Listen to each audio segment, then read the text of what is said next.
berikutnya yang ini adalah tentang budaya positif. Ini terdapat di modul 1 yang sudah kami laksanakan.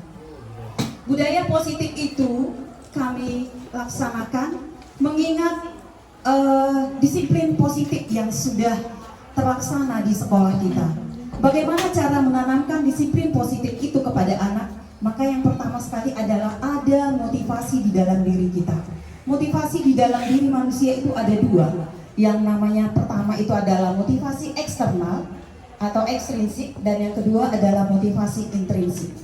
Motivasi intrinsik itu adalah karena pengaruh dari orang luar, sedangkan motivasi intrinsik itu adalah keluar dari diri kita sendiri. Nah, jadi sebelum melangkah ke sana, kami akan tunjukkan apa saja yang terdapat di dalam budaya positif.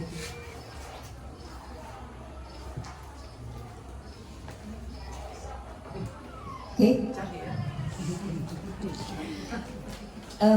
Ini juga akan kami kirimkan, makanya saya buat foto saya Bapak Ibu, bukan saya mau menunjukkan kepada kalian, tapi memang harus ada fotonya. Nanti Bu Rina Lestari juga akan seperti itu. Jadi di dalam budaya positif itu apa saja yang dipelajari? Yang pertama adalah disiplin positif.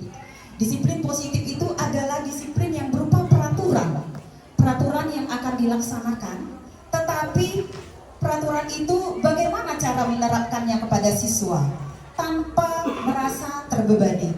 Kemudian yang kedua adalah nilai-nilai kebajikan universal. Nilai-nilai kebajikan universal itu berasal dari nilai-nilai yang terdapat di dalam proyek Pelajar Pancasila, ya, yang sudah ada lagunya kita nyanyikan bersama dengan siswa. Kemudian ada teori motivasi perilaku manusia. Kemudian ada nanti hukuman, konsekuensi, dan restitusi.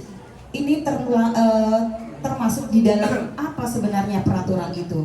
Kemudian ada keyakinan kelas, peraturan yang ada di dalam kelas. Kemudian ada kebutuhan dasar manusia. Ini juga kita perhitungkan untuk pelaksanaan budaya positif. Kemudian ada 5 posisi kontrol guru, kemudian segitiga restitusi. Nah, nanti kami akan bagi 2 penjelasannya. Saya yang dari disiplin positif sampai pada kebutuhan dasar manusia untuk keyakinan kelas, dan posisi kontrol guru segitiga restitusi itu kepada rekan saya Ibu Rina Lestari. Berikutnya, apakah itu disiplin positif? Nah, ketika mendengar kata disiplin, yang terbayang di benak kita apa, gitu ya? Nah, mungkin kebanyakan orang akan menghubungkan kata disiplin tentunya tata tertib, peraturan, kepatuhan, ya kan? Kemudian kata disiplin juga sering dihubungkan dengan hukuman. Padahal itu sudah berbeda, gitu ya. Kalau kita buat peraturan di sekolah, itu tentunya berbeda dengan disiplin positif. Nah, terus belajar tentang disiplin positif itu tidak harus dengan memberi hukuman. Jadi selama ini kita Bapak Ibu guru terlalu banyak memberi hukuman kepada anak, tidak mengerjakan tugas kasih hukuman, ya. Kemudian mencubit, melaksanakan itu. Nah, setelah mempelajari ini, nanti Bapak Ibu guru akan merasakan sendiri bagaimana sebenarnya cara menghadapi siswa. Kira-kira seperti itu, ya. Nah, kemudian di dalam budaya kita, makna kata disiplin dimaknai menjadi sesuatu yang dilakukan seseorang pada orang lain untuk mendapatkan kepatuhan. Kita cenderung menghubungkan kata disiplin dengan ketidaknyamanan. Ya, ini kan pasti sering terjadi. Kalau kita melanggar disiplin, berarti tidak nyaman. Kalau kita melaksanakan disiplin juga ada ketidaknyamanan. Oh, nanti kalau melakukan ini, berarti aku mengharap sesuatu. Nanti melakukan ini, apa ya kata teman-temanku? Nah, ada ketidaknyamanan dalam diri kita, itu maksudnya. Nah, kemudian menurut ahli yang bernama Dayan Gunsewontara maupun Ki Hajar Dewantara sebagai Bapak Pendidikan Nasional, disiplin diri dapat membuat seseorang menggali potensinya menuju kepada sebuah tujuan, sesuatu yang dihargai dan bermakna. Bagaimana cara kita mengontrol diri, menguasai diri, memilih tindakan yang mengacu pada nilai-nilai yang kita hargai. Dengan kata lain, seseorang yang memiliki disiplin berarti bertanggung jawab terhadap apa yang dilakukannya. Nah, jadi kemudian kita lanjut ke nilai kebajikan universal. Nah, nilai kebajikan universal itu adalah sifat positif manusia yang merupakan tujuan mulia yang ingin dicapai setiap individu. Nah, jadi ini ada seorang ahli juga bernama Dr. William Glasser menyatakan bahwa setiap perbuatan memiliki suatu tujuan. Kemudian bahwa nilai-nilai kebajikan yang diyakini seseorang memiliki motivasi intrinsik, ya. Nah, kemudian nilai-nilai kebajikan itu kita kenal dengan profil pelajar Pancasila. Bagi rekan guru yang di kelas 7, mengajar di kelas 7, nah ini profil pelajar Pancasila itu sudah harus kita terapkan kepada anak didik kita. Nah, itu beriman dan bertakwa kepada Tuhan Yang Maha Esa dan berakhlak mulia. Ada mandirian, ada bernalar kritis, berkebinekaan global, bergotong royong, dan kreatif. Nanti ini juga akan kita masukkan di dalam keyakinan kelas. Ya, keyakinan kelas itu apa? Nanti akan dijelaskan oleh rekan saya. Kemudian berikutnya adalah bagaimana sebenarnya motivasi perilaku manusia. Nah, Diane Goshen dalam bukunya menyatakan ada 3 motivasi perilaku manusia. Yang pertama, untuk menghindari ketidaknyamanan atau hukuman. Dibuat di sini, ini adalah tingkat terendah dari motivasi perilaku manusia. Ada sebenarnya seperti ini. Ketika kita melakukan disiplin itu, kita hanya menghindari ketidaknyamanan atau menghindari hukuman supaya jangan dicatat. Mungkin atau siswa juga seperti itu ya. Mereka melakukan tugas, mengerjakan tugas itu karena takut dimarahi guru. Iya kan? Jadi karena takut dimarahi guru, maka dia melaksanakan tugasnya, dia mengerjakan tugasnya. Tapi itu adalah sebuah proses ketidaknyamanan dalam dirinya sendiri. Ya. Kemudian itu juga dituliskan di sini. Sebenarnya mereka sedang menghindari permasalahan yang mungkin muncul dan berpengaruh pada mereka secara fisik dan psikologis. Seperti yang saya katakan tadi, kalau kita siswa itu mengerjakan tugasnya karena takut dihukum, takut dipukul, takut dimarahi sama guru, maka mereka mengerjakan tugas. Itu makanya mereka melakukannya secara terpaksa. Makanya dikatakan tidak nyaman. Tetapi tanpa kita sadari, itu adalah sikap terendah dari seseorang yang mempunyai motivasi. Dan ini disebut dengan motivasi eksternal. Melaksanakan disiplinnya karena terpaksa, karena pengaruh orang luar, bukan dari dalam dirinya sendiri. Nah, kemudian yang kedua, untuk mendapatkan imbalan dan penghargaan dari orang lain. Nah, ini juga kalau siswa berusaha keras belajar, itu karena dia dalam dirinya adalah supaya dapat juara. Nah, itu ternyata tidak baik juga. Kalau kita juga di sekolah ini supaya mendapatkan pujian dari rekan guru kita atau dari ibu kepala sekolah, maka kita melaksanakan disiplin, melaksanakan ini itu tugas dan kewajiban kita. Tapi karena ingin mendapatkan penghargaan dari atasan atau pujian dari rekan guru, maka itu juga adalah sikap motivasi yang tidak baik. Motivasi eksternal karena pengaruh orang lain, ya. Nah, jadi yang terbaik itu yang bagaimana? Nah, yang ketiga ini adalah untuk menjadi orang yang mereka inginkan dan menghargai diri sendiri. Ya, jadi kita melaksanakan apa kewajiban kita itu memang dorongan dari diri kita sendiri. Aku ingin berhasil. Aku ingin menunjukkan pada orang lain bahwa aku itu mampu, gitu ya. Sama siswa kita juga itu yang mau kita terapkan. Kalau saya itu melaksanakan tugas saya mengerjakan tugas saya, mengerjakan semua apa yang diberikan, maka itu adalah karena memang saya ingin berhasil, karena saya ingin mencapai kesuksesan, karena saya ingin menunjukkan diri saya itu berarti di depan orang-orang. Nah, itu yang menjadi motivasi intrinsik yang ada di dalam diri kita. Nah, jadi Bapak Ibu, inilah yang mau kita tanamkan kepada siswa kita. Bagaimana seorang siswa menghargai dirinya sendiri bukan karena ingin dihukum, melaksanakan tugas, bukan karena ingin dihukum, bukan karena ingin mendapatkan penghargaan. Itu yang mau kami berikan di sini atau yang diharapkan oleh tokoh-tokoh pendidikan kita supaya bagaimana perjalanan pendidikan di Indonesia itu dapat berjalan dengan baik. Jadi motivasi namanya itu yang pertama, kedua tadi adalah motivasi ekstrinsik, yaitu berada di luar kemampuan diri sendiri, itu karena pengaruh orang lain supaya dihargai, ingin mendapat pujian, supaya jangan mendapat hukuman. Nah itu makanya dikatakan motivasi karena pengaruh orang lain. Tetapi kalau ada motivasi dalam diri kita bahwa aku melakukan ini memang karena kehendakku sendiri, kemauanku sendiri, aku ingin berhasil, aku ingin sukses, aku ingin orang tahu keberadaanku di sini. Nah, itu motivasi yang ada di dalam diri kita sendiri. Nah, jadi lewat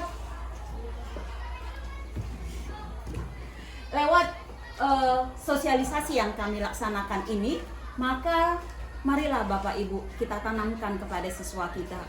Tolonglah melaksanakan tugas itu bukan karena ingin dihargai, bukan karena mau mendapat pujian supaya kamu dapat hukuman, supaya melakukan secara terpaksa, tetapi adalah dorongan dari diri sendiri. Ini yang perlu kita tanamkan kepada anak-anak, terutama kepada diri kita sendiri. Hargai keberadaan diri kita sendiri. Ya. Nah, bukan karena pengaruh orang lain. Berikutnya, ada perbedaan antara hukuman, konsekuensi, penghargaan, dan restitusi. Jadi di antara hukuman, konsekuensi, penghargaan, dan restitusi, hukuman, konsekuensi, dan penghargaan itu sama nilainya. Sama-sama mendapatkan ketidaknyamanan pada siswa.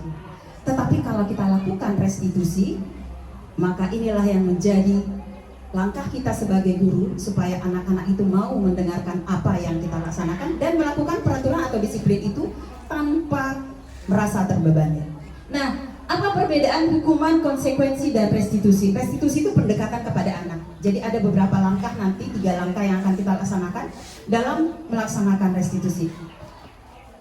Di sini dijelaskan bahwa hukuman bersifat satu arah dari pihak guru yang memberikan, dan murid hanya menerima satu hukuman tanpa melalui suatu kesepakatan atau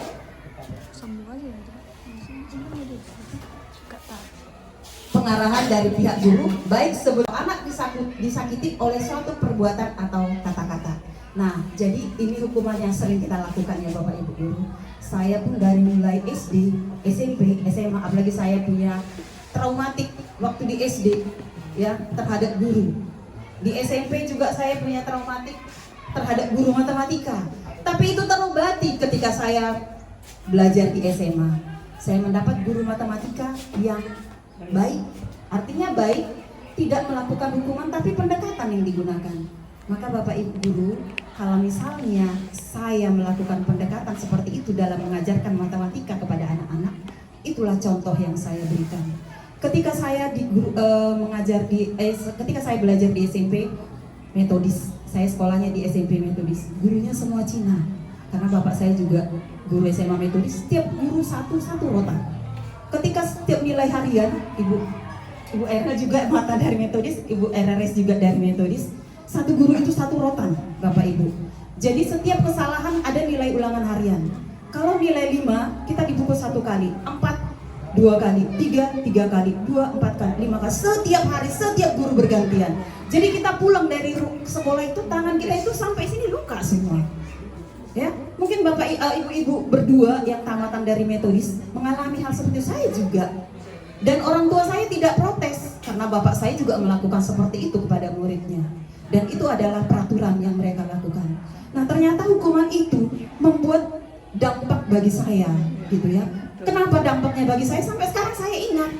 Nah, jadi mari Bapak Ibu, jangan melakukan hukuman fisik terhadap anak, supaya jangan ada kenangan yang diambil dari anak tersebut pada saat mereka bersekolah. Gitu ya, kenangan buruk itu namanya. Saya juga seperti itu. Di SD juga saya punya seperti itu masalah, ya. Nah, ketika di SMA baru saya memahami, oh ternyata matematika itu menyenangkan. Ternyata matematika itu enak. Saya suka. Nah, makanya itu begitu selesai dari SMA, saya mengambil jurusan matematika. Nah, ada motivasi yang kita ambil dari situ. Ada keinginan, ada sifat yang terkontrol. Ternyata dengan kebaikan baik yang seperti itu, maka kita dapat melanjutkan yang terbaik. Itu maksud saya. Nah, jadi mulai sekarang Bapak Ibu, tolonglah jangan melakukan hukuman fisik kepada anak. Ya. Akan menimbulkan traumatik. Dan hukuman itu biasanya katanya dibuat di sini tanpa melalui suatu kesepakatan. Karena itu spontanitas ya. Begitu tidak kerjakan PR, tambah pukul ya. Nah, kadang kita memang mempunyai emosi ya, emosi yang tidak terkontrol. Tapi dengan melalui penjelasan kali ini, mudah-mudahan itu dapat berubah. Berikutnya konsekuensi. Konsekuensi. Nah, ini sebenarnya sudah terencana. Ya, sudah terencana, sudah disepakati, sudah dibahas dan disetujui oleh murid dan guru. Contohnya peraturan ya kan, udah kesepakatan bersama itu, peraturan sekolah dilaksanakan.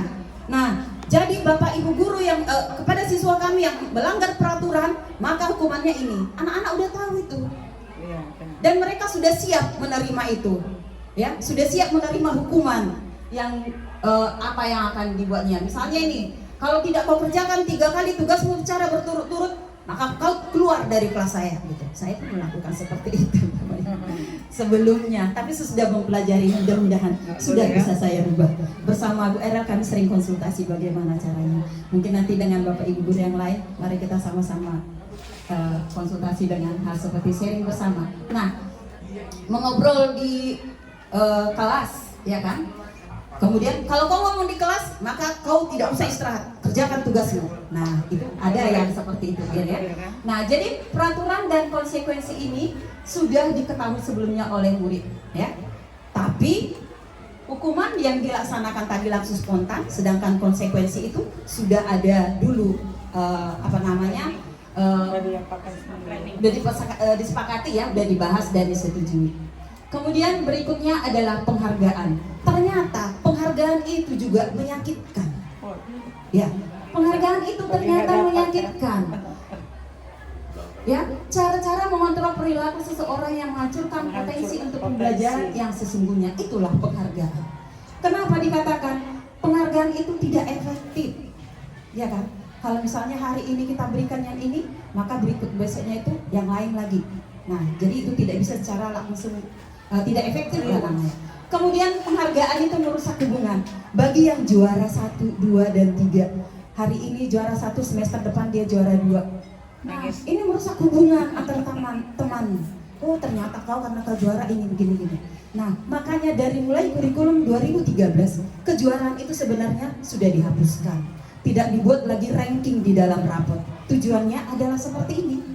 Tetapi untuk memotivasi siswa kita itu masih tetap kita laksanakan di sekolah manapun, masih tetap dilaksanakan sekalipun di dalam rapot tidak lagi ditunjukkan ranking itu, ya. Nah, itu merusak hubungan antar teman, ya. Kemudian mengurangi ketepatan. Katanya ada orang yang melakukan penghargaan itu sebenarnya tidak benar-benar, tapi karena ada sesuatu terselubung di dalamnya, ya kan? Melakukan sesuatu karena ada sesuatu. Jadi ini juga kurang tepat. Kemudian menurunkan kualitas. Ketika dia tidak juara lagi, maka dia akan langsung down. Kalau orang memang masih mampu untuk berdiri bangkit kembali, itu masih bagus. Tapi ketika dia memang langsung drop, langsung down, maka kualitasnya tentunya akan berpengaruh, ya. Kemudian penghargaan juga mematikan kreativitas, ya. Ketika kita mendapat penghargaan, maka sekolah lain yang tidak mendapatkan penghargaan, udahlah tahun depan masih SMP 1 Gunung Malela itu, gitu, ya. Baru ada juga misalnya anak-anak kita gitu kan, udah pastinya juara 1 si ini, udahlah biasa-biasa aja lah kita belajarnya. Nah, ternyata mereka jadi gak kreatif, tidak lagi saling mendorong satu sama lain untuk berkreativitas. Kemudian penghargaan itu juga menghukum si anak, menghukum kita. Oh, ternyata kau gak mampunya, hanya segitunya kemampuanmu. Lihatlah si Anu. Kita kan kalau anak kita aja sering kita banding-bandingkan, ya. Kita banding-bandingkan. Lihat itu, kakakmu bisa juara, kau kapan? Gak boleh kan? Nah, itu juga menghukum mereka. Nah, yang terakhir adalah motivasi dari dalam diri. Inilah intrinsik yang terbaik, ya. Nah, sebaiknya penghargaan diberikan bila seseorang itu melakukan perbuatannya itu memang didorong dari dalam dirinya sendiri. Gitu. motivasi dalam diri intrinsik. Iya, Pak WP langsung hafal. Terima kasih Pak WP. Nah, yang inilah yang mau diharapkan di dalam pemberian kepada siswa kita. Namanya restitusi, no prostitusi. Restitusi. Apa itu restitusi? Proses menciptakan kondisi bagi murid untuk memperbaiki kesalahan mereka, sehingga mereka bisa kembali pada kelompok mereka dengan karakter yang lebih kuat. Restitusi merupakan proses kolaboratif yang mengajarkan murid untuk mencari solusi untuk masalah mereka dan membantu murid berpikir tentang orang seperti apa yang mereka inginkan dan bagaimana mereka harus memperlakukan orang lain. Jadi ini bukan kerjanya Bapak Ibu guru yang di BP, tapi kerja kita juga, ya. Jadi ketika siswa itu mengalami suatu masalah, memang kalau dikatakan itu aja kerja wali kelas, enggak. Marilah kita lakukan restitusi. Mungkin nggak setiap hari, dalam beberapa hari ini sudah kita mempelajari, mungkin muncul beberapa kali. Tapi berikutnya tidak akan lagi ada masalah seperti itu, ya. Apa itu restitusi? Nah, restitusi adalah sebuah cara menanamkan disiplin positif pada murid. Bisa juga untuk menebus kesalahan dan belajar dari kesalahan. Kemudian restitusi juga memperbaiki hubungan, berbeda dari tadi dengan penghargaan tadi ya. Restitusi juga merupakan tawaran, bukan paksaan. Kemudian restitusi juga menuntun untuk melihat ke dalam diri. Restitusi juga mencari kebutuhan dasar yang mendasari tindakan itu. Sebenarnya dia melakukan itu karena apa? Karena terpaksa kah? Karena lingkungan kah? Karena memang ingin merasa dihargai kah? Atau yang lain? Nah, ini namanya mencari kebutuhan dasar. Kebutuhan dasar itu ada namanya self belonging, ya kan? Rasa ingin dicintai, rasa ingin diperhatikan. Nah, iya, rasa ingin memiliki. Iya, ini paling banyak pada siswa kita sebenarnya, ya. Supaya dia diperhatikan, bikin masalah dia, bikin apa namanya itu? Bikin overacting namanya ya, caper. Dia pengen mau cari perhatian supaya kita perhatikan. Aku ada di sini, kenapa ibu guru nggak perhatikan aku? Nah, itulah kira-kira teriakan dari dalam dirinya. Nah,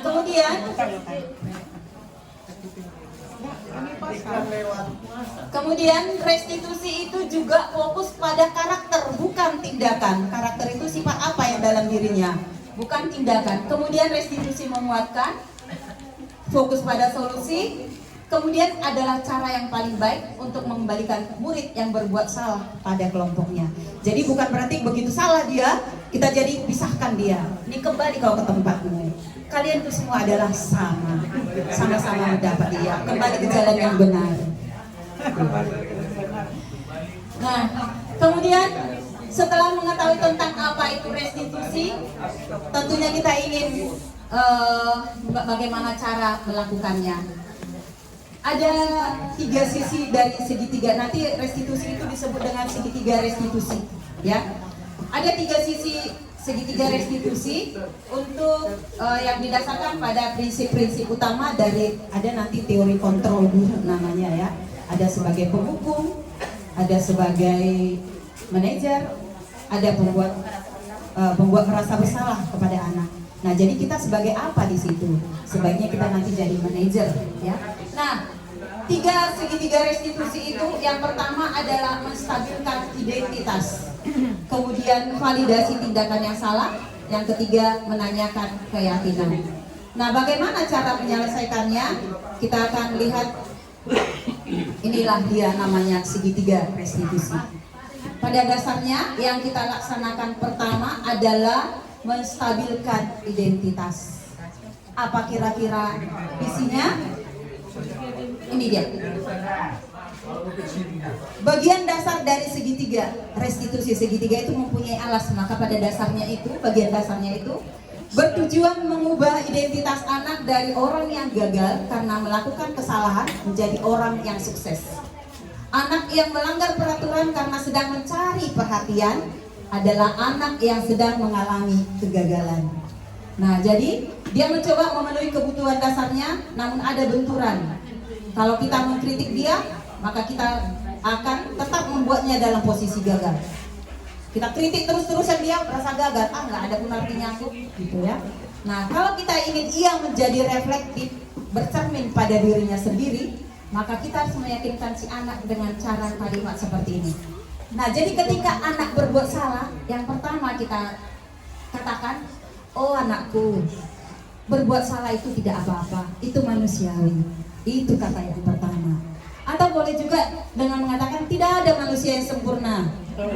Nah, itu juga membuat dia, oh ternyata semua juga pernah melakukan kesalahan. Seperti itu ya. Nah, kemudian yang ketiga, ibu juga pernah melakukan kesalahan loh, bukan cuma kamu.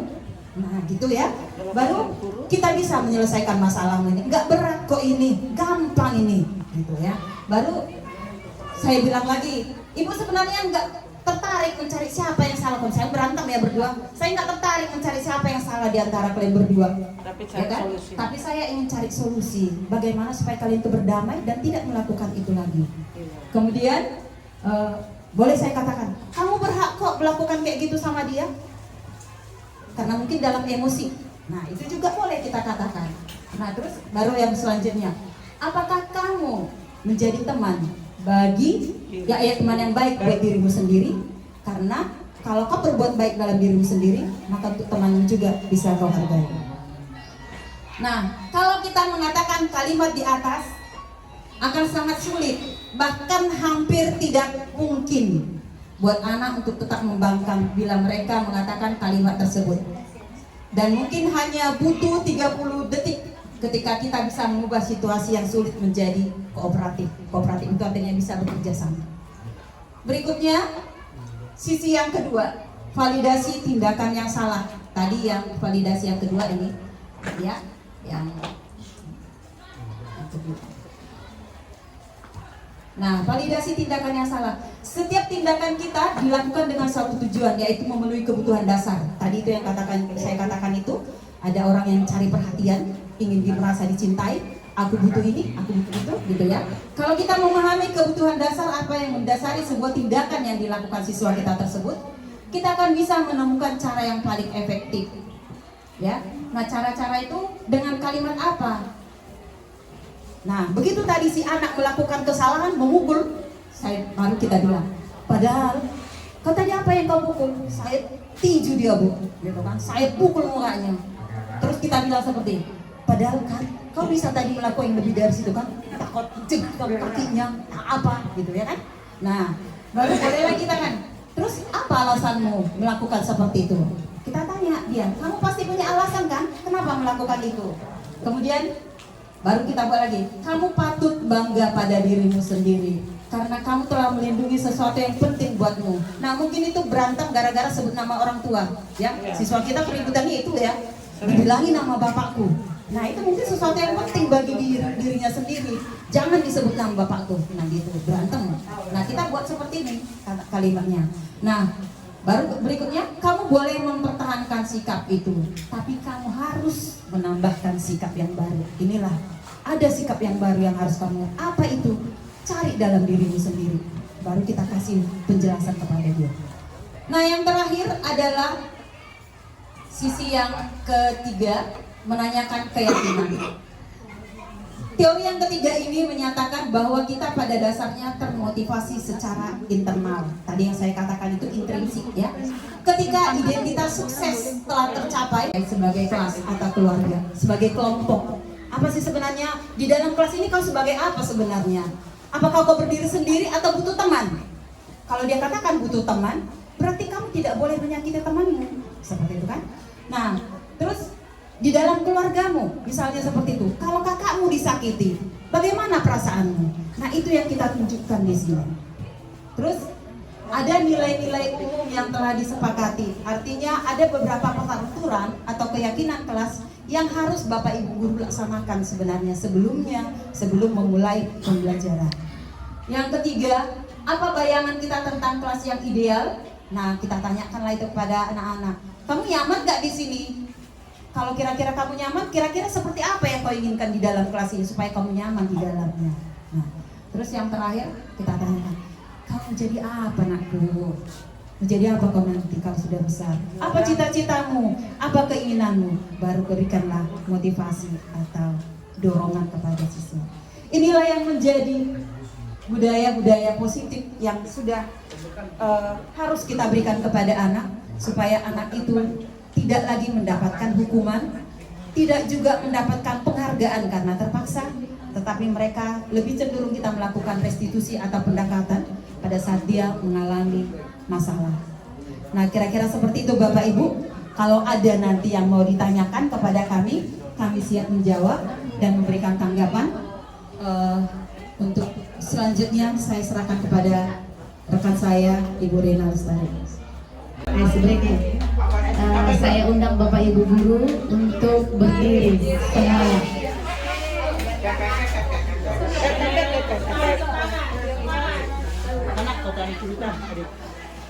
Oke.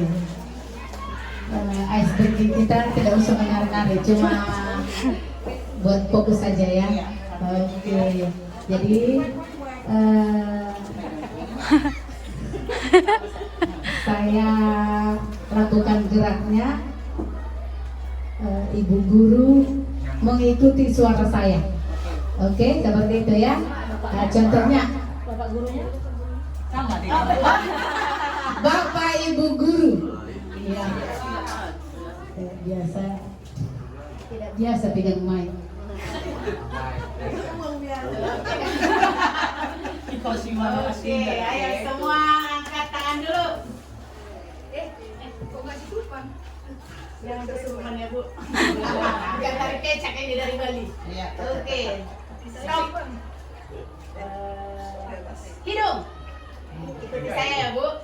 Ikuti yang Bapak Ibu ikuti adalah suara saya. Apa yang saya ucapkan. Oke. Kembali lagi. Hidung. Kembali lagi. Masih ada yang belum fokus. Kepala. Hidung. Kepala. Hidung.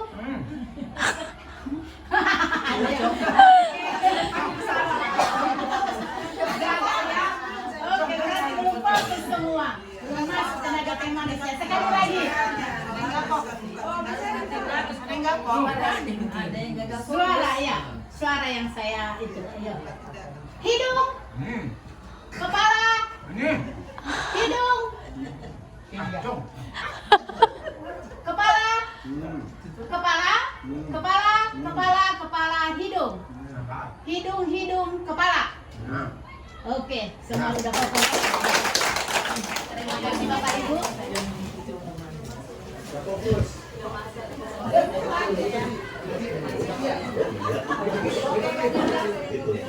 Oke, saya lanjutkan kembali Bapak Ibu tentang budaya positif. Dari materi yang tadi sudah dipaparkan oleh Ibu FT. Semua ini yang kami presentasikan adalah tentang upaya-upaya kita untuk membangun budaya positif di sekolah kita. Membangun budaya positif itu upaya. Lalu lanjutannya tadi sudah diterangkan tentang restitusi, yaitu mengembalikan murid menjadi lebih kuat lagi.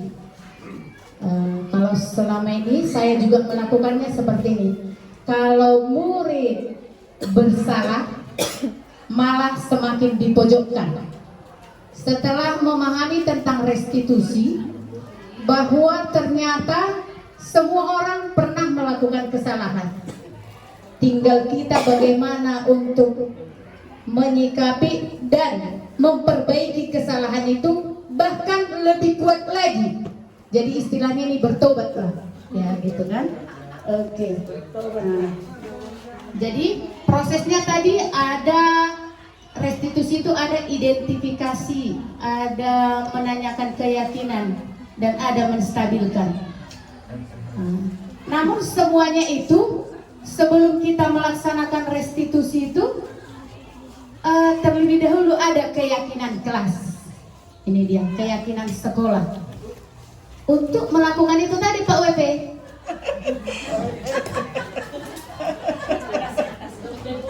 Udah mulai bosan ya Pak? Jangan dulu bosan Pak.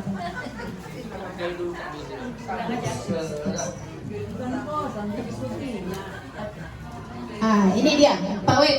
Ini dia keyakinan kelas. Keyakinan kelas ini memuat tentang nilai-nilai kebajikan universal. Contohnya di dalamnya keadilan, tanggung jawab, kejujuran, bersyukur, lurus hati, berprinsip, integritas, dan lain-lain. Ini tidak terlepas dari namanya universal ya, tidak membawakan suku, agama, ini lepas dari situ. Ini tentang universal, keseluruhan. Jadi selanjutnya yang sering kan memang ini di beberapa kelas sudah saya survei ada peraturannya, tapi bukan keyakinan kelas. Seperti di 81 ada itu peraturan, tapi dalam bahasa Inggris. Apa madam namanya? Sebelah ini? Iya, regulation. Iya. Jadi pertanyaannya, mengapa keyakinan kelas? Mengapa tidak peraturan kelas? Jawabannya, seseorang akan lebih tergerak dan bersemangat untuk menjalankan keyakinan daripada hanya sekedar mengikuti peraturan tertulis tanpa makna. Kalau orang Indonesia biasa kalimatnya gini, peraturan kan ada untuk dilanggar. Maka sering di lampu merah itu, kalau begitu kuning, tancap. Padahal sebenarnya itu harus hati-hati. Seperti itu. Jadi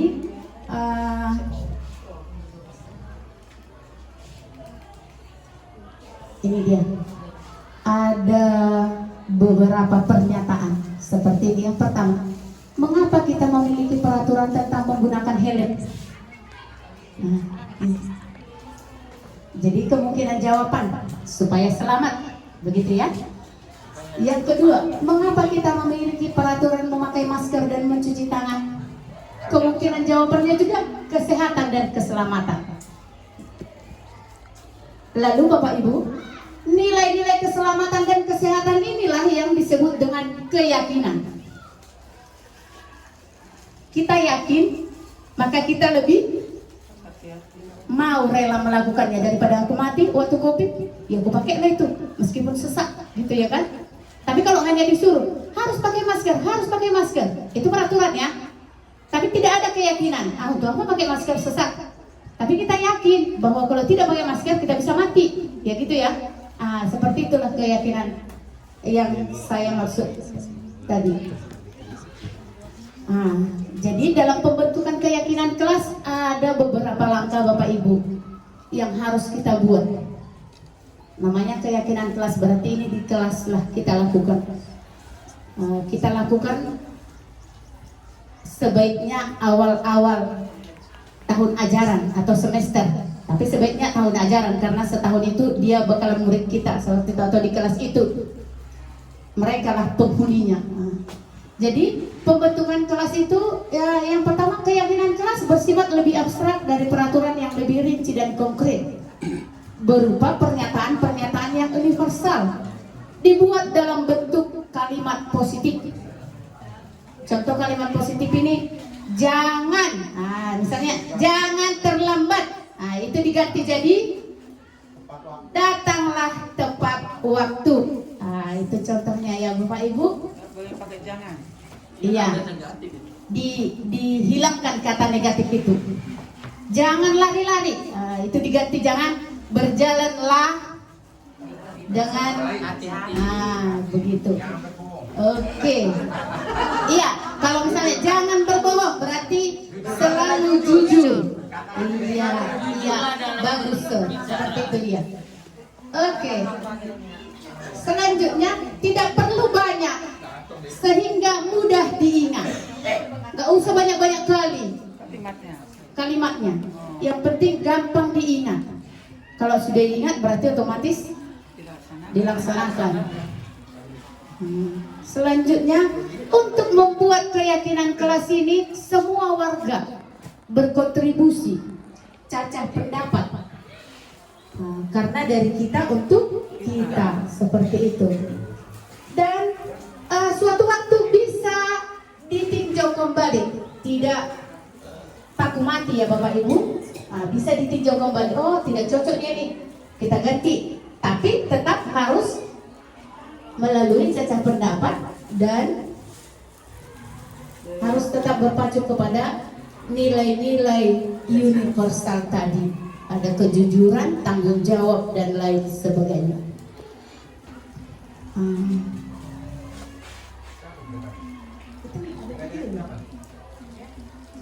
Jalan video ya, karena udah PDF ya.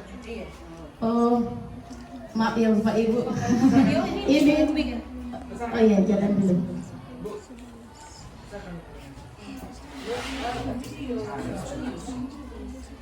Ada video memang di Ada.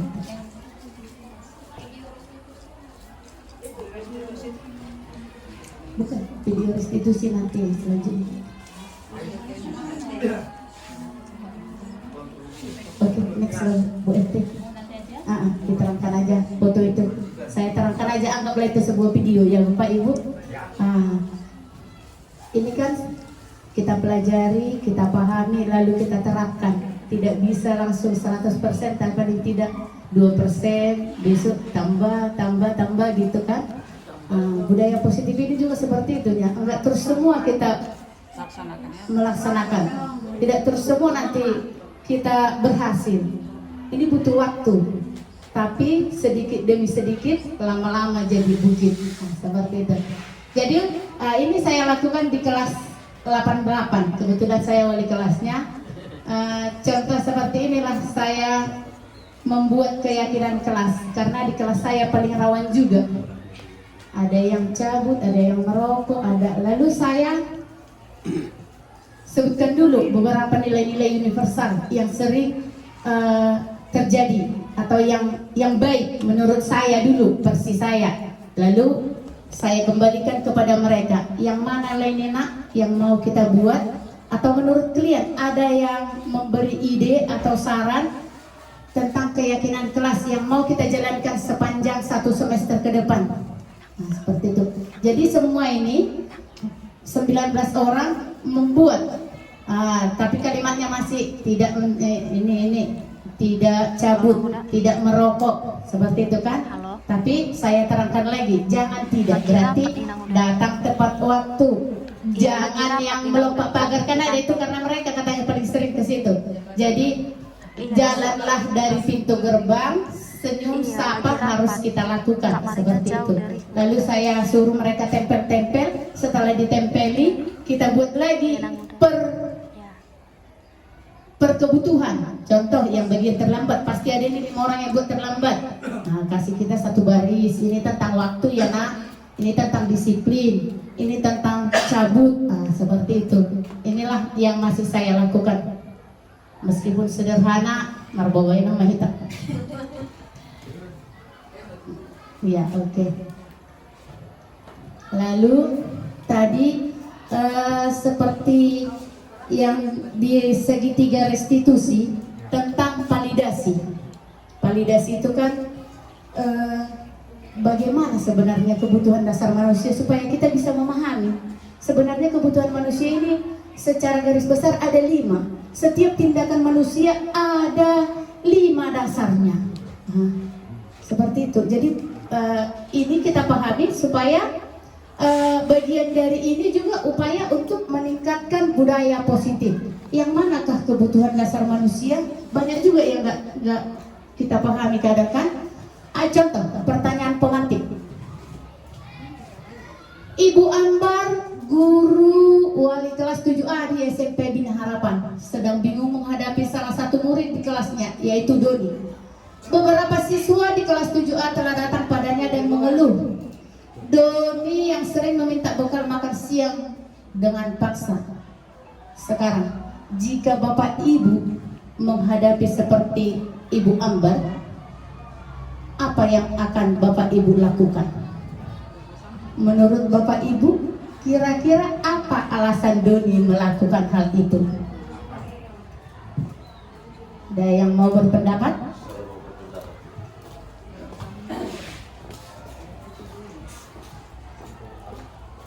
Ya, terima kasih.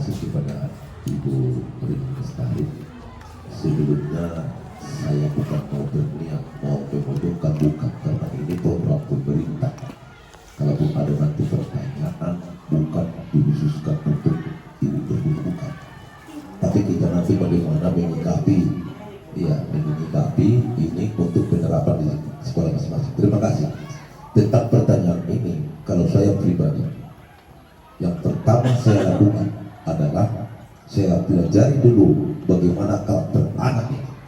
Kalau memang karakter anak ini yang sadar atau mandiri, tentu saya laksanakan restitusi. Tapi kalau kulihat karakter anak ini tidak bisa dilaksanakan restitusi, tentu saya akan melakukan hukuman. Itu hukumannya itu nantilah, bukan berbicara berat ringan, bukan, hukuman dulu. Kurasa itu jawaban saya. Yang pertama sekali saya pelajari sikap anak ini atau latar belakangnya bagaimana. Karena ada pepatah mengatakan nggak semua ambisi itu hanya ditengok langsung lurus atau bengkok, harus ada sesuatu yang harus kita laksanakan untuk menyadarkan seseorang itu. Terima kasih. Terima kasih tentang Ibu Rina mau minta pendapat dari teman guru tentang masalah yang ada di papan, tentang si Doni yang selalu minta paksa dari teman-temannya bekalnya. Kalau saya menanggapi ini, saya pelajari dulu latar belakang. Itu pertama, latar belakang siswa itu bagaimana dari rumah dia. Apakah dia memang tidak sarapan atau bagaimana keadaan orang tuanya? Maka itu yang terutama. Satu lagi. Kalau pendapat saya langsung panggil dulu anaknya. Kemudian saya tanyai dia, saya bagaimana di rumahnya, keadaan di rumahnya. Ya karena memang kebutuhan dasar manusia adalah makan. Kita harus memenuhi itu. Karena seseorang yang kalau sudah tidak terpenuhi kebutuhan dasar itu pasti karena kejahatan pun timbul, bukan karena niat, tapi karena memang kebutuhan itulah. Iya, itu kebutuhan dasar. Terima kasih. Ada dari Bapak Ibu yang mau menambahi atau menanggapi? Tiga orang aja dulu. Ada lagi Bapak Ibu.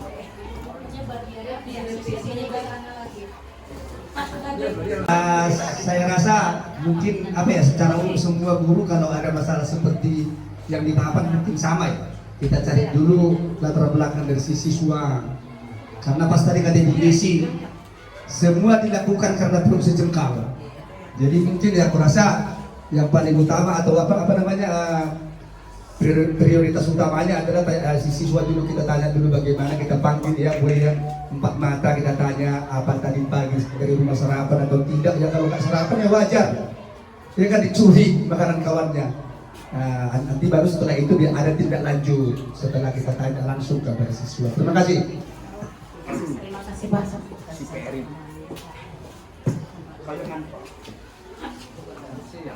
Oke, dari jawaban Bapak Ibu tadi semuanya benar.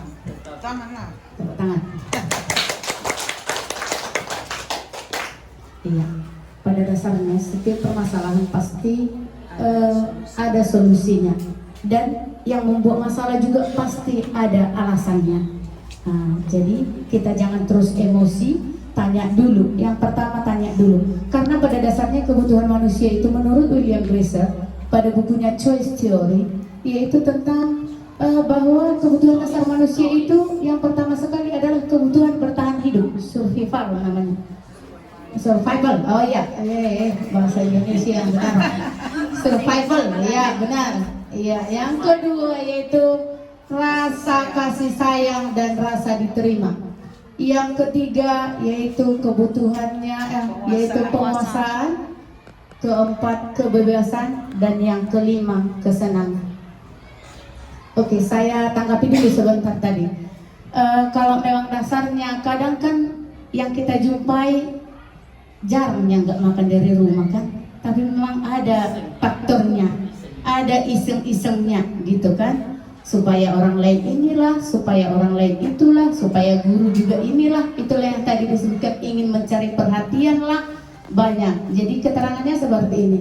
Kebutuhan dasar itu yaitu untuk survival itu terdiri atas kebutuhan fisiologis dan kebutuhan biologis. Kalau ini semua tahu, yaitu makan, minum, kesehatan rumah, dan lain sebagainya. Tapi kadang-kadang yang kita jumpai banyak kan di nomor 2, 3, dan 4 sampai 5.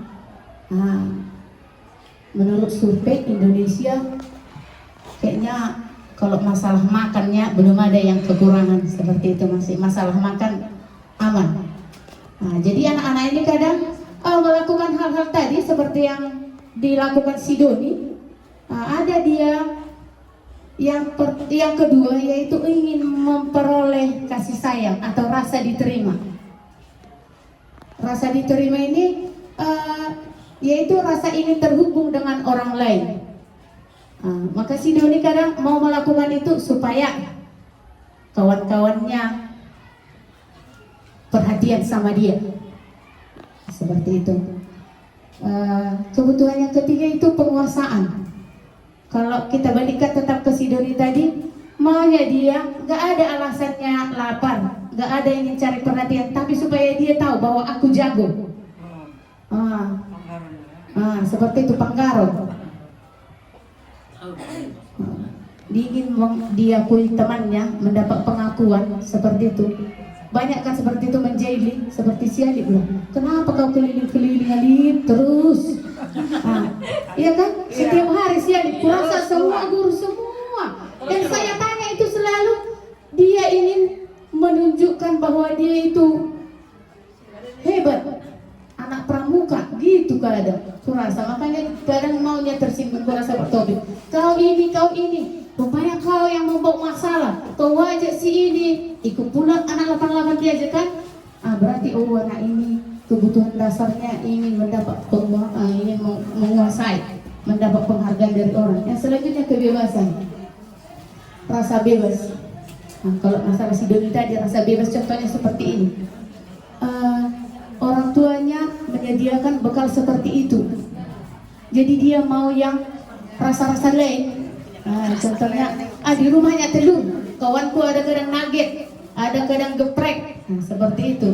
Jadi dia ingin bebas memilih, dan lain sebagainya. Selanjutnya, kebutuhan dasar yang kelima yaitu kesenangan. Ini tertawa, bermain. Kalau kita contohkan ke si Doni tadi, kalau kawannya mengeluh, dia merasa senang lah. Bisalah diganggunya kawannya. Senanglah dia kalau kawannya menderita. SMS lah itu ceritanya. Oke. Iya, Ibu Emka. 5 kebutuhan dasar. Nomor 1, kebutuhan bertahan hidup, meliputi kebutuhan fisiologis seperti makan, rumah, dan kesehatan. Ngertilah saya itu Bu Rina. Dan kebutuhan biologis ini saya nggak ngerti. Sama seperti bereproduksi. Kebutuhan biologis. Kepada murid kan? Kepada muridnya, ini pada murid. Maksudnya secara garis besarnya ini kan kebutuhan dasar ini kan ada 5 gitu. Kebutuhan dasar manusia secara umumnya ini kan Bu, secara umum. Tidak kita suruh anak kita jadi bereproduksi, bukan. Bagian dari kebutuhan dasar yang pertama yaitu bertahan hidup. Ada dia kebutuhan makan, minum, dan lain-lain. Selanjutnya ada kebutuhan biologis bereproduksi. Ini belum terjadi di SMP Bu, SMA pun belum. Jadi ini hanya menerangkan kebutuhan dasar manusia itu adalah 5. Biar kita pahami. Jadi nanti iya secara umum Bu. Jadi istilahnya ini kita pahami. Jika kita menjumpai siswa kita yang melakukan hal-hal yang tidak sesuai, lalu kita sadarilah, oh pada dasarnya manusia ini ada 5 kebutuhan dasarnya. Apa yang kira-kira dipenuhinya ini ya? Dan next, kalau memang Bu, selanjutnya kata Pak Sihonang tadi, kalau memang dia dasarnya karena ingin mendapatkan penguasaan, ada stepnya selanjutnya. Itulah di segitiga restitusi. Kita tanyakanlah, oh kalau udah kayak gitu kayak mana lah menurutmu? Kau lah dulu kutanya, seperti itu Bu. Itu selanjutnya tahapannya. Biar kita pahami dulu bahwa manusia ini punya pada dasarnya 5 kebutuhan dasarnya. Udah Bu? Oke, tambahannya kira-kira seperti ini Ibu. Ini kan 5 kebutuhan dasar manusia secara umum. Kalau buat siswa kita hanya kebutuhan fisiologisnya. Andaikan ada masalah siswa yang memang sudah melakukan yang seperti itu, misalnya melakukan reproduksi, maka sebentar Ibu, maka yang mau kita lakukan sebenarnya dia itu butuh kasih sayang, ingin diperhatikan, bukan karena kebutuhan biologisnya, karena itu belum waktunya. Jadi begitu anak melakukan hal seperti itu, maka dia itu karena ingin memang diakui, ingin dicintai, ingin dimiliki orang lain, ingin memiliki. Itu ya, itu aja mungkin Ibu, secara umum kalau untuk siswa, kalau dia melakukan pelanggaran seperti itu. Jadi ini secara umum, kebutuhan dasar manusia secara umum. Itu aja Ibu. Tidak sampai kepada kebutuhan bahwa siswa itu sudah mempunyai kebutuhan biologis untuk bereproduksi. Tidak. Ya, terima kasih. Lanjut. Oke, ditambahi sama guru IPA. Ini ahlinya lah. Mungkin proses reproduksi juga dipelajari. Ini bukan ahlinya sejenak untuk ngasih masukan sedikit. Ini kan untuk kebutuhan dasar, satu memang fisiologis kita tahu lah ya, berarti fungsi organ tubuh kita gitu kan, makanya contohnya makan. Kemudian untuk kebutuhan biologis, mungkin karena di sini larinya ke reproduksi, makanya Ibu MK langsung pikirnya itu langsung merayap. Pertanyaan yang minta-minta nasi di kelas itunya, ke situ tadi apanya? Ini kalau mungkin kebutuhan biologis seperti di sini, kalau kita contohkan dia langsung ke usia SMP, menyukai lawan jenis itu bisa. Ada rasa suka sama teman, dia caper, dia bernyambung merasa gitu aja. Oke, lebih simpelnya seperti itu. Saya tambahin, mungkin miskomunikasi. Seperti ini tadinya, bukan ke si Doni masalahnya reproduksi tadi. Di masalah si Doni tadi Bu, nggak ada hubungan reproduksi ke situ Bu. Enggak, tapi kan itu tadi si Doni yang paparkan. Dia minta nasi. Nah, terus dan buat itu 5 kebutuhan dasar kan itu. Seharusnya ini duluan, baru itu tadi. Berarti setidaknya Bu Rina, saya respon. Iya Bu. Amaran di depan. Oke, gini Bu, secara biologis kan seperti ini. Bereproduksi, inilah saya pun sama siswa saya bilang, bereproduksi ini cara mempelajari reproduksi, bukan artinya bagaimana caranya bisa menghasilkan anak, bukan itu. Tapi ketika mempelajari kita reproduksi, hormon yang ada di dalam tubuh khusus untuk bereproduksi itu bekerja. Oke? Jadi karena sudah bekerja, itulah kalau perempuan mengalami menstruasi. Kalau laki-laki, inilah dia mulai mengganggu temannya yang lawan jenis. Jadi dia tertarik. Nah, si Doni mulailah dia melihat. Ya mungkin si Doni tadi karena mau cari perhatian dengan teman laki-laki, perempuan. Ya mungkin dengan cara diambil dalam makanan temannya tadi. Jadi dia mau cari perhatian. Terima kasih. Kasih saya. Bukan cari perhatian. Lebih panjangnya lagi tentang reproduksi ini nanti kita panjang-panjangkan. Oke, materinya dulu sekarang. Oke. Lalu setelah tadi tentang 5 kebutuhan manusia, yaitu kebutuhan bertahan hidup, kasih sayang, penguasaan, kebebasan dan lain-lain, kita pahami. Terima kasih atas respon yang sangat baik. Dan ini mungkin di penilaian akan lebih keren. Ternyata guru-guru di SMP 1 Gunung Malela antusias tentang budaya positif. Terima kasih Bapak Ibu. Selanjutnya kita lanjut materinya, yaitu tentang posisi kontrol guru. Dalam setiap keadaan tadi adalah 5 posisi kontrol guru menurut Diana Gosen. Yang pertama, dia sebagai penghukum, yaitu ini bisa hukuman fisik maupun hukuman verbal. Kalau fisik seperti biasalah, kita jewer, kita suruh lari dan lain sebagainya. Kalau verbal dengan ucapan. Enggak kau tengok itu, seperti itu. Iya, oke.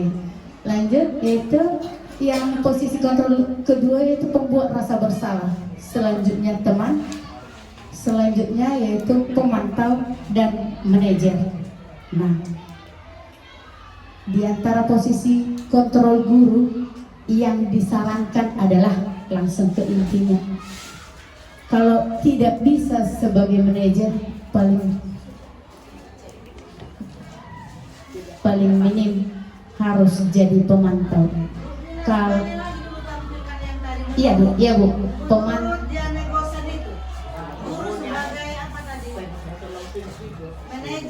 Manajer. Iya bu, betul. Pemantau. Pertama, penghukum. Kedua, pembuat rasa bersalah. Yang ketiga, sebagai teman. Keempat, sebagai pemantau. Dan kelima, manajer. Kalau yang membuat rasa bersalah itu gimana? Sebentar ya bu, bisa aku jelaskan satu-satu. Iya. Semangat kali nih Bu MK ini bang. Iya betul. Kalau tidak untuk siswa nanti untuk kau punya sini duel. Oke, saya lanjut ya Bapak Ibu biar selesai.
Permintaannya kita posisikan diri kita sebagai pemantau dan manajer. Itu permintaannya. Tapi sebelum ke sana ada baiknya kita buat dulu satu persatu. Contoh penghukum. Ini dia. Hukuman itu bisa bersifat fisik dan verbal. Hasilnya murid marah dan mendendam.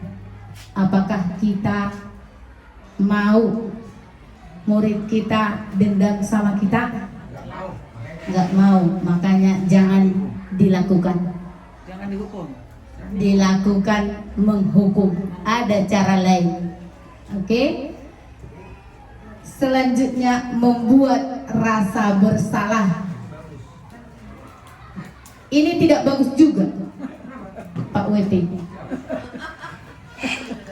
Membuat rasa bersalah ini kita memelas, ayolah kerjakanlah gitu kalimatnya ya, kalimatnya kan. Kau nggak tahu, kau kayak gitu jadi kayak gini loh ibu. Seperti itu kan. Jadi hasilnya murid akan merasa bersalah. Kayak mana lah kalau udah merasa bersalah ya kan? Nggak nyaman lagi. Mau menjumpai kita pun atau mau bertemu aja pun, selama aku kayak gini yang bilang ibu itu. Akhirnya jadi menghindar kan? Seperti itu. Yang selanjutnya yaitu posisi kontrol guru sebagai teman. Ini ada dua hasilnya. Kadang saya lakukan ini sebagai teman. Apalagi kita SMP ya. Kayaknya masih tahap-tahap pancarobanya katanya. Antara anak-anak dan dewasa. Jadi mereka pengen curhat-curhatan ya ini sering ini. Jadi di sini guru biasanya akrab, ramah. Kalau murid mengambilnya ini positif atau guru, maka akan terjadi hubungan yang baik. Tapi ada negatifnya. Jika kita nggak membantu, dia akan kecewa juga sama kita. Nah, seperti itu. Jadi teman, kayaknya jadi kita diperalat. Kalau aku merasa seperti itu, adanya nanti ini. Jadi dia sepele juga, adanya nanti ini. Seperti adalah contoh kalau kita di kelas ada murid kesayangan kan, kita apa-apa dia kita suruh. Tapi di balik itu kita coba pikirkan dulu, sebulan itu kan kok jadi lain tingkahnya ini, kayak mau suka-sukanya. Seperti itu Bapak Ibu. Jadi ada positif, ada negatifnya. Kayak ada dekingku kayak seperti itu. Lalu posisi kontrol yang ketiga ini sebaiknya dilakukan. Kalau tak bisa jadi manajer, kita paling tidak kita jadi pemantau. Kita bertanggung jawab kepada yang kita awasi. Ada tanggung jawab kita kepada yang kita awasi. Dan kita tahu peraturan-peraturan dan konsekuensi. Seperti itu. Jadi hasilnya murid memahami konsekuensi yang harus dijalani. Tapi ini juga kalau di buku pembenaran masih hanya 50% benarnya. Seperti itu. Karena kembali tadi tidak bisa menghukum, harus ada konsekuensi, peraturan dan lain sebagainya. Dan yang lebih baik itu yang terakhir yaitu posisi manajer. Manajer itu yaitu guru berbuat sesuatu bersama-sama dengan murid, mempertanggungjawabkan perilakunya, mendukung murid agar dapat menemukan solusi atas permasalahannya sendiri. Meskipun SMP udah tahu ya dia sebenarnya solusinya itu, tapi karena caranya kita selama ini mungkin jadi dia tidak menyadari. Seperti itu. Jadi kalau di manajer ini nanti hasilnya murid akan bertanggung jawab atas tindakan yang dilakukan. Jadi ini sudah saya lakukan seperti ini. Ini kejadiannya Bapak Ibu. Anak siapa ini? Iya. Ini terjadi spontanitas. Saya juga nggak masuk di kelas ini. Cuma pada saat itu dia naik ke meja pakai sendal. Ini anaknya. Pas apa? Pas belajar atau? Iya. Memang kata mereka preles gitu ya. Gitulah ceritanya. Jadi ini kan posisinya kelihatan juga itu sendalnya kan. Sebenarnya satu sendal itu udah termasuk satu kesalahan ya. Tapi naik lagi dia di meja. Pakai sendal pula ya kan? Ini langsung dia udah begitu saya lihat sini dulu nak, dia udah ini pucat pasi. Karena seperti biasa pasti udah kena hukum aku dan lain-lain. Rupanya karena kebetulan baru belajar restitusi, langsung saya aplikasikan restitusi. Saya bawa dia di joglo. Jadi saya tanyakan kembali lagi lah segitiga restitusi. Saya stabilkan identitas. Kenapa kamu nak berbuat gitu? Ibu pun dulu gitu ya, padahal nggak pernah kan. Tapi supaya dia mau ngaku lah dulu, istilahnya menstabilkan supaya dia ada step berikutnya untuk perbaikan. Lalu dikatakan, Bu, sebenarnya saya bawanya sepatuku. Gitu waktu itu. Cuma lagi basah. Kalau alasan seperti itu juga kan kita jadi pasti adalah rasa apa selanjutnya. Tapi kan kebanyakan siswa kita ini adanya memang sengaja pakai sendal.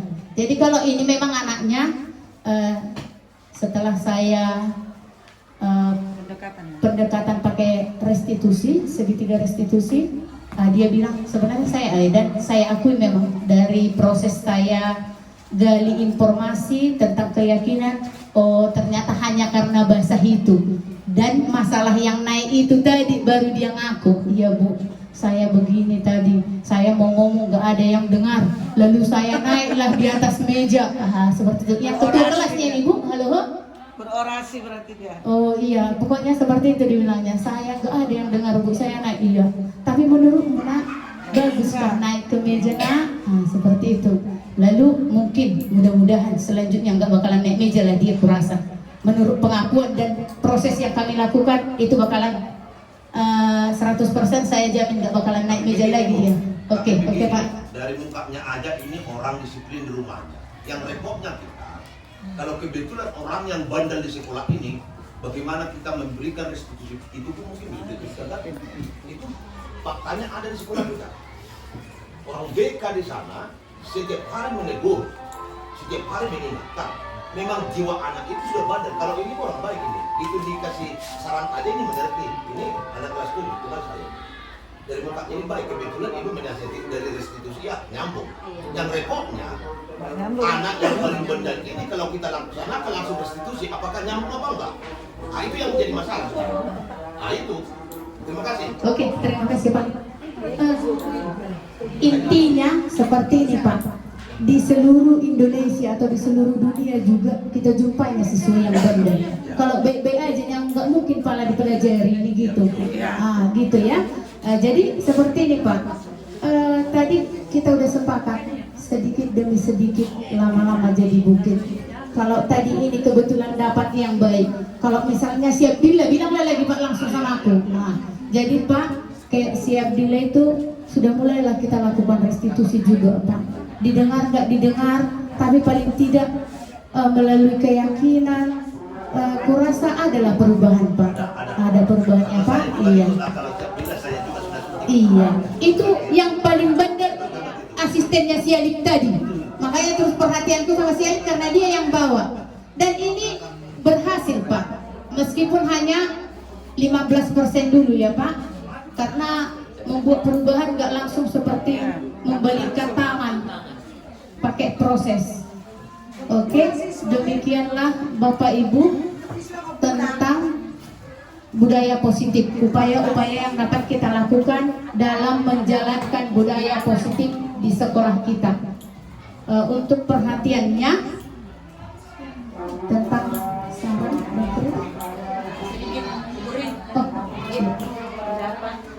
iya, iya Bu.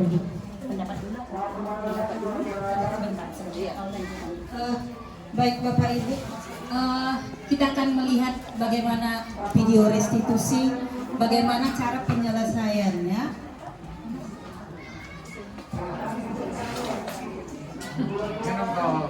Akan satu.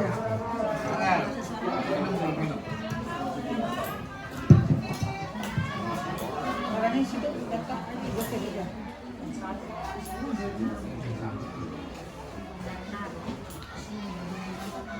Lakukan, kebetulan ada 2 siswa saya yang pada jam istirahat mereka bersenggolan di kantin, mau rebutan beli, makanannya jatuh satu, lalu mereka berantem ribut, lalu datang ke saya panggil kenapa, kebetulan ini pas lagi sebenarnya mau udah istirahat, saya masih duduk di situ tinggal nunggu mau berangkat, tapi tiba-tiba mereka bobo ini berantem, kata si Stella. Nah ini mereka ribut berdua memperebutkan. Jadi inilah saya buat, kebetulan pas sudah selesai belajar di situ sini saya lakukan videonya seperti itu. Cuma sayang suaranya tidak kedengaran.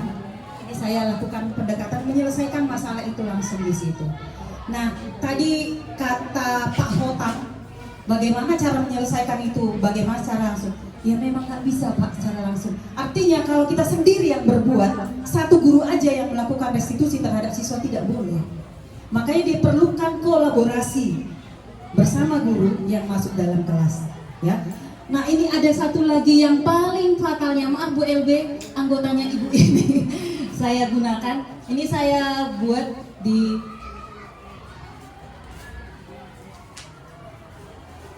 mungkin kita kenal orangnya ini. Nah, ini ya, ini juga satu. Ini kebetulan kemarin itu cabut pada jam pelajaran saya selama 3 kali berturut-turut. Saya sudah biarkan dia nggak usah masuk karena saya saking emosi. Mereka tadinya berempat, tapi berempat pun mereka itu 3 udah masuk. Saya kasih penugasan. Selama 3 minggu itu mereka mengerjakan tugas dan ada yang sudah sudah menyelesaikan. Saya tambahin lagi dengan perkalian. Kau harus hafal perkalian. Sudah yang 3 orang. Yang satu ini tidak muncul. Saya cari-cari sampai ujian akhir semester tidak datang. Ya, tidak datang. Nah, ini sudah selesai ujian UAS. Saya panggil karena memang tidak ikut. Inilah orangnya. Sampai saya bilang, ini video buktinya saya mau kasih sama kepala sekolah bahwa kau sudah saya nasihati. Tapi kalau memang masih terulang lagi, saya juga tidak tahu apa yang mau saya lakukan. Seperti itu. Kalau tidak ada motivasi dalam dirimu untuk maju, karena udah saya tanya, nanti kira-kira cita-cita mau jadi apa? Saya mau membawa alat berat. Saya bilang seperti itu. Maaf ya Nak, dengan badanmu yang cungkring seperti ini, apakah mungkin bawa alat berat? Tapi itu tidak saya halangi. Sekarang kau berusaha dulu, lulus dulu kau dari SMP ini. Bagaimana caranya lulus? Ikutinlah pembelajaran di sekolah ini. Begitu nanti kau tamat, bisa mungkin kau belajar untuk membawa alat berat seperti itu. Dan dipercaya orang. Kalau seperti ini ya tingkahmu, siapa mau mempercayai kau? Saya bilang. Nah, ini memang saya langsung buat video langsung. Tapi seperti yang saya katakan tadi, kalau cuma saya yang memberikan nasihat, mungkin tidak akan bisa. Mari kita sama-sama, ya. Itu gunanya kita melaksanakan budaya positif. Saya berikan seperti ini supaya apa? Begitu kita mempunyai masalah kepada siswa, tolong di-sharekan kepada teman, bukan untuk mempermalukan, tapi kita bikin cara kita sendiri masing-masing melakukan pendekatan kepada anak supaya bisa berubah. Itu saja yang mau saya tunjukkan. Saya berikan tanggapan kepada Ibu PKS. Terima kasih. Oke, terima kasih kepada Ibu berdua yang telah memberikan penjelasan yang begitu baik. Pasti pertanyaan yang ada di hati kami Bapak Ibu ini adalah, oh jadi nggak bisa lihat murti di hukum, pada setengah mati, barindannya pun nggak tahu lagi kayak mana gitu ya kan Bapak Ibu ya. Pertanyaan itu pasti ada di kita semua. Jadi terus terang, sebenarnya yang kalian maksud dengan restitusi ini, kalau di bahasa Inggris kayaknya dari dulu sudah kami lakukan ini. Kenapa? Karena kami orang bahasa Inggris ini, mungkin karena dosen kami itu orang dari luar, sudah seperti itu. Pendidikan itu sudah seperti itu. Jadi kayaknya ini memang dari luar ya ini ya kan. Budaya seperti itu dimulai dari menghargai seperti itu. Jadi kayaknya pengalaman Bapak Ibu lah dulu. Jaranglah guru bahasa Inggris karena nggak bisa 10 kata langsung dicentrak di buku, jarang itu. Jadi artinya gini Bapak Ibu, saya lihat juga di sini Bapak Ibu guru bahasa Inggris, bukan saya mau membela, bukan saya mau memuji. Kayaknya tidak ada yang terlalu susah kami ya kan? Nggak ada yang terlalu campur. Kan kita gini, misalnya nanti salah, mana mau itu doang sih. Jadi sekarang nggak bisa. Jadi ini pengalaman saya. Kebetulan di gereja kemarin itu kita ada sermon. Di situ pun di Alkitab pun ada dikatakan kita harus beri.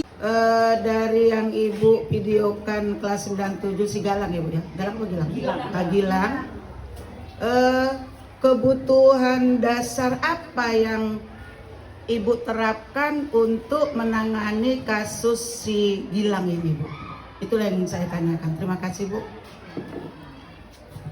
Baik. Baik, terima kasih. Kita juga ingin berbagi ya pengalaman mungkin. Memang siswa kita ini seperti yang dibilang Bu RL tadi ya, masih masa pancaroba, ingin butuh perhatian, ingin butuh kasih sayang dan segalanya. Jadi memang dalam masa-masanya lah kalau anak-anak kita hadapi ini seusia SMP. Tapi saya kalau ada siswa saya mungkin yang seperti itu, saya diagnosa dulu memang, betul. Saya diagnosa sama seperti dokter. Kita pergi ke dokter itu, dokter mendiagnosa, baru diberikan obatnya. Nah, jadi nggak mungkin dokter itu kasih langsung obat. Nah ini. Tahu sakitnya. Nah ya. Jadi kadang-kadang kita pun guru gitu juga, kadang-kadang langsung marah. nggak didiagnosa, kenapa anak ini seperti ini? Kenapa tugasmu nggak selesai nak? Hah? Kenapa kau nggak pakai sepatu nak? Nah, nggak didiagnosa. Ternyata kakinya bonyok, sakit. Tapi kadang-kadang kita langsung marah, ditarik sepatunya. Nah itu ada curhat orang tua sama saya seperti itu. Nah contohnya. Jadi mungkin kadang-kadang karena banyaknya siswa kita ini, sehingga kita tidak sabar, ya kadang-kadang sering ingin cepat aja, akhirnya ngambil jalan pintas. Nah itulah mungkin yang terjadi. Jadi kalau kita sudah mendiagnosa, kita tahu permasalahannya, mungkin kita akan lebih tepat memberikan solusinya. Nah, saya berapa kali ini Bu JN ada siswanya yang katanya tadi mau dipecat. Siapa nanya Bu JN? Ada apa? Kata Bu JN, Pak Jai, kau kasih apa pelet ya? Kau kasih pelet apa sama si Gapa itu? Yang mau aku pecatnya itu kok tiba-tiba rajin terus masuk terus katanya. Nah begitulah, itulah salah satu siswa yang sudah saya hadapi, si Gapa itu. Tadinya itu memang betul mau dipecat sama Bu JN, yang lupanya katanya Bu JN ngasih surat pecatnya katanya gitu. Surat napi ya, napi suratnya. Nasibnya lah itu berarti. Nah, iya.